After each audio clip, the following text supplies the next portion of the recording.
Hello friends, मैं हूं गौरव और जरा इन वीडियोस को देखो। पाकिस्तान में ये भगदड़ सिर्फ आटे की एक बोरी के लिए, क्योंकि यहां पर 1 किलो आटे की कीमत 3000 रुपए हो चुकी है और लोग एक बोरी के लिए एक दूसरे को गटर में ढकेलने तक तैयार है। आटा छोड़ो, पाकिस्तान में गैस सिलेंडर की कीमत 10,000 रुपए हो चुकी है और पाकिस्तानी लिटरली प्लास्टिक की थालियों में गैस भर भर के घर लेके जा रहे हैं। लेकिन फ्रेंड्स, इंटरेस्टिंगली इस सब के बीच में इंडिया के लिए गुड न्यूज है, और वो भी फ्रॉम पीओके, क्योंकि आज पाकिस्तानी रुपी टूटते तारे के जैसे तेजी से गिरते जा रहा है। और पाकिस्तान की इसी क्रिटिकल हालत को देखने के बाद अब पीओके सिटीजन्स भारत से जुड़ना चाहते हैं। पीओके में आई एंटी पाकिस्तान वेव आज इतनी स्ट्रांग हो गई है कि जहां अब तक एंटी इंडिया के नारे लगाए जाते थे, जैसे फॉर एग्जांपल ये जो दहशतगर्दी है इसके पीछे वर्दी है, वो अब बदलकर प्रो इंडिया हो चुके हैं, जैसे कि ये कारगिल स्कर्दू खोल दो, टूटे रिश्ते जोड़ दो। Well friends, PoK activist Amjad Ayub Mirza का यह कहना है कि पीओके में रहने वाले लोग जिस अम्बिलिकल कॉर्ड से पाकिस्तान के साथ जुड़े हुए थे, वो अब पूरी तरीके से टूट चुका है और पीओके में अब ऐसी एक भी सिटी नहीं है जहां पर लोग सड़कों पर आकर पाकिस्तानी सरकार के अगेंस्ट प्रोटेस्ट नहीं कर रहे हो।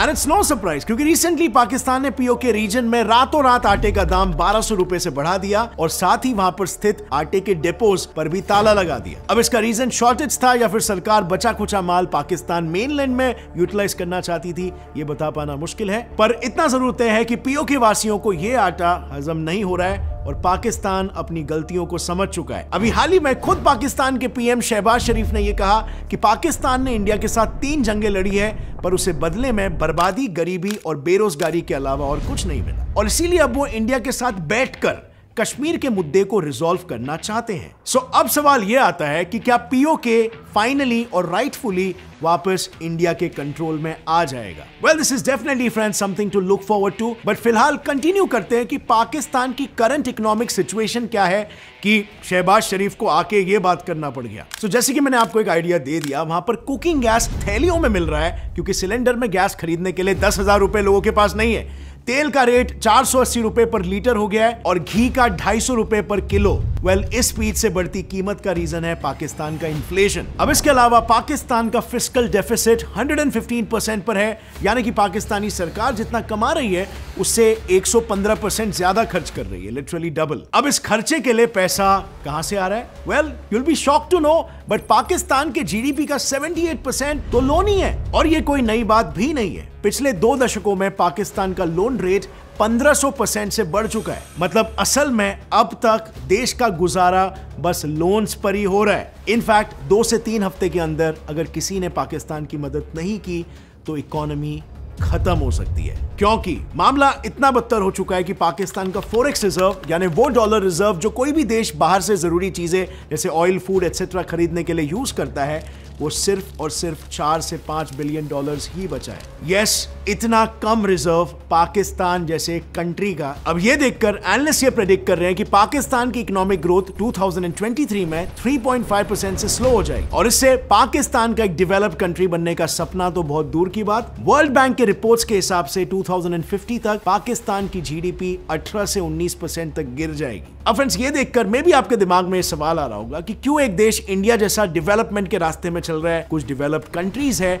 बट कुछ पाकिस्तान जैसे भी देश है, आखिर कैसे एक कंट्री की इकोनॉमी डेवलपिंग से डेवलप्ड कंट्री में ट्रांसफॉर्म होती है? वेल, ये प्रोसेस आपको काफी कॉम्प्लिकेटेड लग रहा होगा, लेकिन असल में it's very easy to understand, और इसके लिए आपको कोई मोटी किताब खरीदने की जरूरत नहीं है, बल्कि आप एक सिंपल सा easy to understand audio book economic history of developed countries, इसको सुन सकते हो कुकू एफएम प्लेटफॉर्म पर। यह बुक आपको बताएगी डेवलप्ड कंट्रीज में इकोनॉमिक ट्रांसफॉर्मेशन कैसे होता है, इनकम इनइक्वालिटी का मामला कैसे सॉल्व किया जाता है, और एक कंट्री फाइनली डेवलप्ड कंट्री कैसे बनती है। बहुत सी जानकारी मिलेगी। मेरे लिए सबसे आई ओपनिंग चैप्टर था ग्रोथ इल्यूजन का, जो कि एक रियलिटी है कि गवर्नमेंट किस तरीके से बताती है कि असल में तरक्की हो रही है, लेकिन असल में बात कुछ और ही होता है। और friends, thanks to Kuku FM, इस बुक को आप सुन सकते हो 2 रुपए से भी कम में, और ऐसे ही 10,000 प्लस ऑडियो बुक्स भी सुन सकते हो। कुकू एफएम पर 2.3 million plus paid active subscribers हैं मेरी तरह, जो अपने इंटरेस्ट के अकॉर्डिंग ऑडियो बुक्स को सुनते हैं, और उनके अमेजिंग फीचर्स जैसे स्लीप टाइमर, जहां मैं स्लीप टाइमर सेट कर सकता हूं ताकि अगर नींद भी आ जाए तो भी ऑडियो बुक अपने आप बंद हो जाएगी और फिर से वहीं से मैं स्टार्ट करूंगा। तो देर किस बात की है फ्रेंड्स, अभी चल रहा है एक वंडरफुल रिपब्लिक डे का ऑफर। अब पाओ discount 60% of first month subscription पर।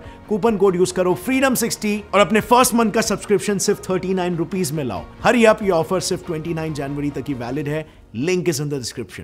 And now let's come back to the topic. और हमारे देश में तो बिलियनियर्स ऐसे हैं जिनका करंट नेटवर्थ इससे 25 गुना ज्यादा है। सो पाकिस्तान की इकोनॉमी किस कदर तक आ पहुंची है वो हम इस खचाखच भरे स्टेडियम से ही पता लगा सकते। ये भीड़ किसी मैच के लिए नहीं है, बल्कि ये सब नौकरी मिलने की उम्मीद में गवर्नमेंट एग्जाम देने बैठे हैं। और इसीलिए फ्रेंड्स, क्योंकि पाकिस्तान के आज 31% नौजवान अनएम्प्लॉयड है। तो ऐसी सिचुएशन में सरकार का क्या सोल्यूशन है? सभी मार्केट्स और मॉल्स रात के 8:30 बजे तक बंद हो जाएंगे और रेस्टोरेंट्स 10 बजे तक। यहां तक कि सभी government employees work from home करेंगे और जो भी इमरजेंसी मीटिंग्स ऑर्गेनाइज करनी होगी वो सिर्फ और सिर्फ डे लाइट में ही होगा, क्योंकि सरकार ने इलेक्ट्रिसिटी के चार्जेस इंक्रीज कर दिए हैं। आज पाकिस्तान को पर यूनिट के लिए 20 रुपए देने पड़ रहे हैं, जो कुछ ही साल पहले 3 रुपए हुआ करते थे। अब इसे ऐसे समझो कि अगर आप सिर्फ एक बल्ब को 1 घंटे तक ऑन रखोगे तो 1 यूनिट यूज हो गया, मतलब 20 रुपए आपके खर्च हो गए। अभी हालत इतनी खराब हो चुकी है ना कि अगर आप अपने घर के सारे लाइट्स को बस 1 दिन के लिए भी ऑन रखोगे ना तो आपका बिल आएगा 10,000 से 30,000 रुपए एक दिन का। इनफैक्ट कुछ रिपोर्ट्स के मुताबिक पाकिस्तानी सरकार ने पैसों के लिए अपने यूएस में मौजूद पाकिस्तानी एम्बेसी को भी ऑन सेल रख दिया है। और सिर्फ इतना ही नहीं, पाकिस्तानी सरकार ने तो ऑयल और गैस के प्राइसेस भी 75% तक बढ़ा दिए, जिसके बाद वहां कुछ ऐसी हालत हो गई। और जब इस सिचुएशन को कंट्रोल में लाने के लिए खाने पर सब्सिडी दी गई तो सिचुएशन सुधरने के बजाय बद से बदतर हो गई। ये देखो, एक बोरी आटे के पीछे खैबर में लोग इतने पागल हो गए हैं कि एक दूसरे को गटर में तक ढकेल दे रहे हैं। इनफैक्ट ऐसी भागदौड़ में कई लोगों ने अपनी जानें भी गंवाई है, जैसे कि ये 45 इयर्स के खैबर रेसिडेंट। पाकिस्तान में बेसिक चीजों की कमी की वजह से जनता में गुस्सा इतना बढ़ गया कि रिसेंटली उन्होंने खाने के ट्रक पर ही अटैक कर दिया। लेकिन जैसे तैसे करके उस ट्रक के ड्राइवर ने असिस्टेंट कमिश्नर्स के ऑफिस में शरण ली और अपनी जान बचाई। और चाय का इंपोर्ट बिल कम करने के लिए तो एक मिनिस्टर ने लोगों को चाय पीने से ही मना कर दिया। मिनिस्टर्स के हिसाब से अगर पाकिस्तान को डूबने से बचाना है तो ये सब करना ही पड़ेगा मजबूरन। और ये सब देखकर पीएम शहबाज शरीफ भी अपनी शर्मिंदगी जाहिर करने से खुद को रोक नहीं पाए। उन्होंने कहा कि पाकिस्तान जैसे एक न्यूक्लियर पावर स्टेट को दूसरे देशों के सामने हाथ फैलाना शोभा नहीं देता। आप कहते तो नहीं, लेकिन दिल के अंदर तो आप समझते होंगे ये पैसे मांगने आ गए हैं। तो मैंने कहा कि ये पाकिस्तान एक मिसाल इसकी ये है कि एक हाथ में हमारे एक न्यूक्लियर ताकत है और दूसरे हाथ में कशकोल। पाकिस्तान के पास एक्चुअली कोई और रास्ता ही नहीं है, और इसीलिए जहां एक तरफ पाकिस्तान के पीएम चाइना के सामने हाथ फैला रहे हैं, वहीं पर दूसरी तरफ army general Asim Munir Saudi से। पर क्या इतनी क्रिटिकल सिचुएशन में कोई देश पाकिस्तान की मदद करना चाहेगा? चाइना तो नहीं।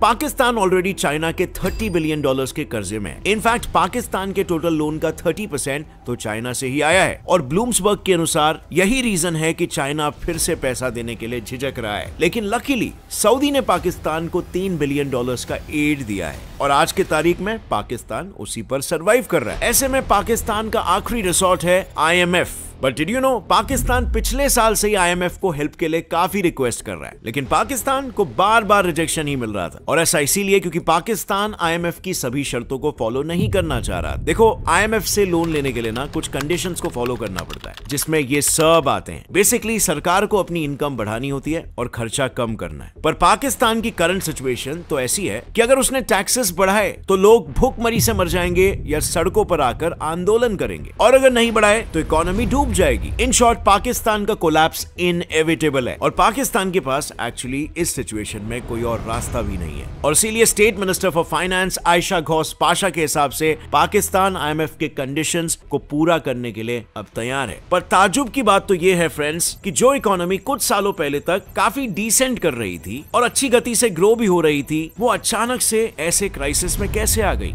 इसके पीछे के one of the main reasons में से एक है फ्लड्स। जून 2022 से लेकर अक्टूबर 2022 तक लगातार 4 महीने पाकिस्तान में भीषण बाढ़ आ रही थी, जिस वजह से इकोनॉमी को $30 बिलियन का लॉस झेलना पड़ा। इन फ्लड्स की वजह से देश में एग्रीकल्चरल क्राइसिस आ गया और फूड प्राइसेस बढ़ने लग गए। इनफैक्ट ऑन द कॉन्ट्रेरी, इसके एग्जैक्टली 1 साल पहले पाकिस्तान की इकोनॉमी ग्रो कर रही थी और वर्ल्ड बैंक के डेटा के हिसाब से पाकिस्तान में गरीबी 64% से 21% तक नीचे आ गई थी। लेकिन अचानक से हालत इतनी बिगड़ गई कि आज के तारीख में 9 मिलियन लोग अब कभी भी गरीबी रेखा के नीचे जा सकते हैं। इस सब के बावजूद पाकिस्तान सरकार ने सिचुएशन सुधारना तो दूर, डैमेज को रिवाइव करने के बारे में भी नहीं सोचा है। इट्स शॉकिंग कि आज भी फ्लड अफेक्टेड एरिया में से 25% जमीन पानी के नीचे है, और अब अगर जमीन ही नहीं होगी तो खेती किस पर होगी? और इसीलिए अब तक पाकिस्तान में कल्टीवेशन रुका हुआ है। यानी 25% जमीन पर फूड प्रोडक्शन ही नहीं हो रहा है। खैर,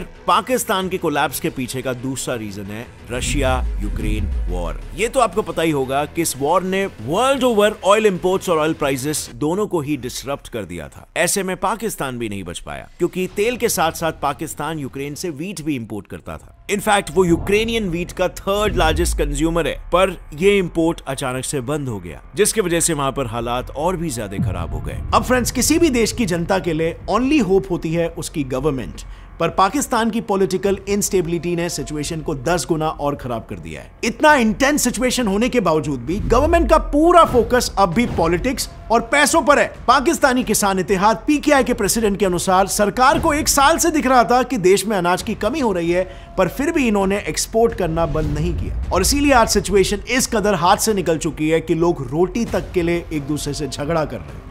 बट फ्रेंड्स, इस पैंडेमिक के बाद ना बहुत सारे देशों ने मार खाया, और एक नहीं बल्कि 104 ऐसे कंट्रीज है जो लिटरली बैंकरप्ट होने के कगार पर आ गए। अगर आपको जानना है ये कौन से कंट्रीज है और क्यों इनके हालात खराब है, तो इस टॉपिक पर मैंने ऑलरेडी एक डिटेल वीडियो बनाया जो यहाँ पर क्लिक करके आप देख सकते हो। आपको बहुत कुछ सीखने मिलेगा, और अगर इस वीडियो से आपको कुछ भी नया सीखने मिला, एक लाइक जरूर ठोकना।